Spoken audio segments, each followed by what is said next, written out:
Hey guys, what's up? Kevin Yates here, and I help athletically minded individuals and fitness enthusiasts overcome nagging aches, pains, and injuries without medications or surgery. So today I want to share with you 5 ways to instantly fix your squat, because I see it all the time. I hear about it nonstop.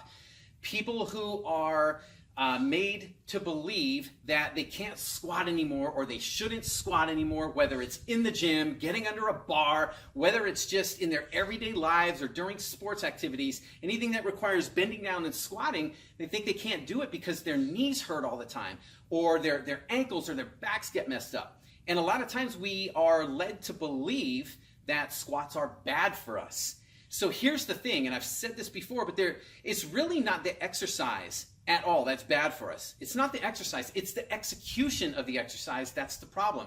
And I see it every time.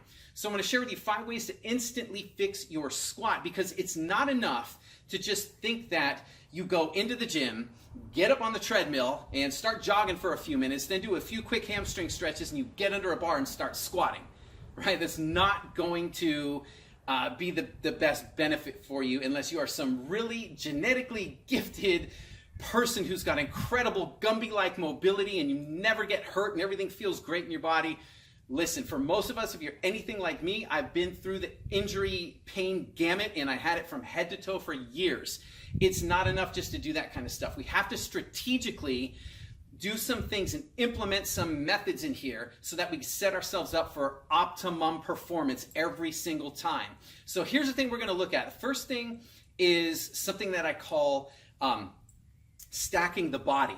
Okay, so what I mean by stacking the body is that the first thing you got to do when you get into a squat, whether it's under a bar, whether it's a front squat, goblet squat, body weight, doesn't matter, but we need to stack the body. So stacking goes from head all the way down to your feet. So it means that we stack the ears on top of the shoulders, shoulders go on top of the hips, hips on top of the knees, and the knees on top of the ankles. They all go down. So if you put a plumb line or a straight line from my ear down through my shoulder, hip, knees, and ankles, I should be pretty much in alignment there, okay? So that's the first thing. A lot of times we don't have our body stacked. We're back here, hyperextended. We're doing this stuff with our posture, hips are forward. We're all over the place.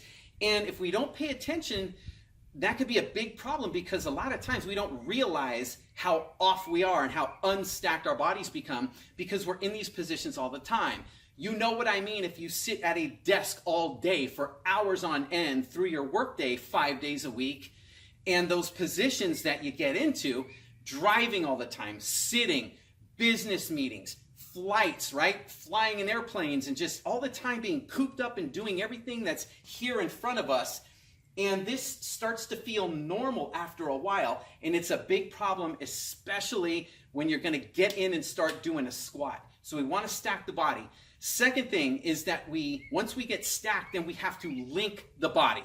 So what I mean by linking is we're thinking of 3 key areas. I call them the big 3 areas of the body. They're really like complexes here. But we're looking at the shoulder complex, we're looking at the abdominal complex, and the hips. So what we've got to do is make sure that we're linking each of those areas in everything we do, especially in a squat. A squat is not just a leg exercise. It's not just for your quads or your glutes. We have to be thinking of integrating the whole body, because the whole body works as a stabilization system. The whole body is interdependent on each other, everything in it, right? So we have to get this whole body integrated into these movements we do, especially under a squat.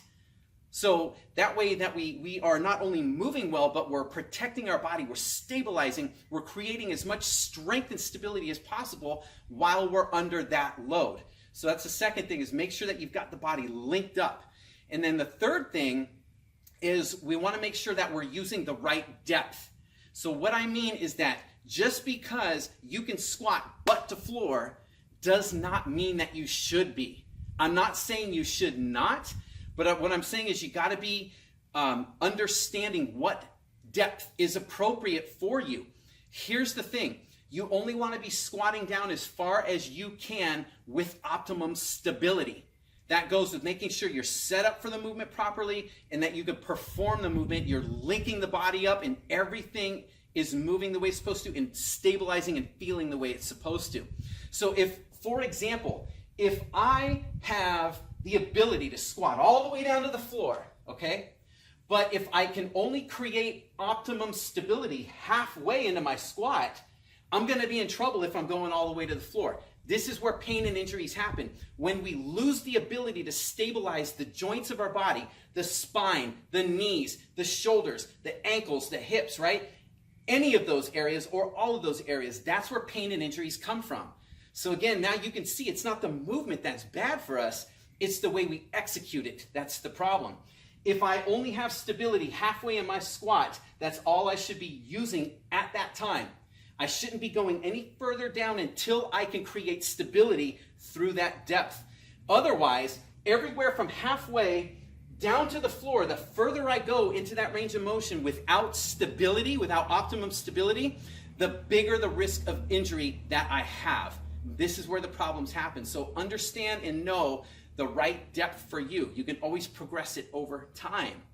Then the fourth thing we want to do is we want to correct any faulty movement patterns. Okay, so think about it this way. If every time you squat down and your hips are going forward like this, that's a movement fault that we need to correct, because what that does is it creates stress and wear and tear on the knees and on the ankles as well. If your upper body's into here and you're going to put a bar on your back and go to a squat, guess what's going to happen when you put weight or you hold a weight in front of you? It's going to increase that collapse. And there goes your back, right? That's a spine injury waiting to happen. So we have to understand where the movement faults are at and be able to correct those before we go getting under a bar and doing our squat, right? And then finally, the fifth and the final thing is once we have all those pieces in place, now we start to prime the movement pattern. So what that means is that we look at things that have to do with the upper back. We want to get the upper back locked in and primed before we get under a bar, because the upper back is the key for stabilizing the shoulder and getting everything in place from the top, right? So we could set everything up down below. We have to get the abdominals in there and primed in that pattern. I don't mean we sit and do crunches and sit-ups and just do planks and stuff. We've got to be priming ourselves up in this position. If we're going to get up into a squat, this is not something we're doing on the floor. So just because I do crunches and sit-ups and I'm magnificent at that on the floor doesn't mean it translates well into a squat pattern. So we got to prime the body and prime that squat pattern within these positions that really closely mimic what we're going to do under a bar. The hips too, right?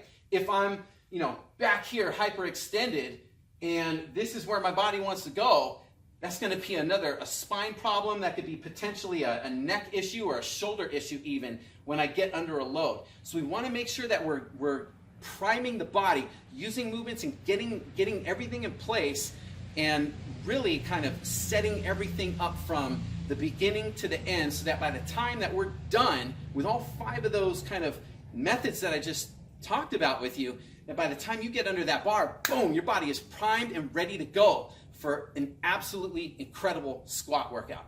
So that's what I'm talking about. Those are just 5 things. If you use those, work them from the first one to the end, stack your body properly, understand how to link your body, use the right depth for you, correct any faulty movement patterns, and then prime your body before you get under that squat bar. And what you'll notice is a humongous difference in your strength and your stability and your performance. And this is the stuff that will help bulletproof your joints and your body against pain and injuries. So that's all I got for today. I hope it helped. If you got any questions or comments, leave it down below. And until next time, have an awesome day. Happy lifting.